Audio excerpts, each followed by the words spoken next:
নমস্কার, আমি শ্রী দীপক বর্মন, পশ্চিমবঙ্গ সরকারের বিদ্যালয় শিক্ষা দপ্তরের ভারপ্রাপ্ত মন্ত্রী।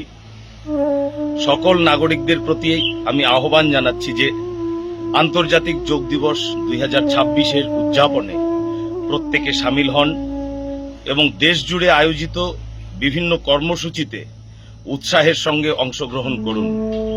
এবছরের যোগ দিবসের মূল ভাবনা সুস্থ জীবনের জন্য যোগ।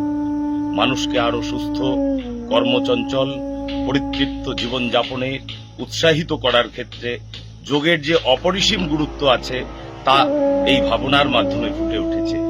আসুন আমরা আমাদের পরিবার, বন্ধুবান্ধব ও সমাজের সকলকে সঙ্গে নিয়ে যোগকে জীবনযাত্রার অপরিহার্য অংশ হিসেবে গ্রহণ করি এবং একটি সুস্থ ও আনন্দময় দেশ গঠনে সাহায্য করি। বন্দে যোগ।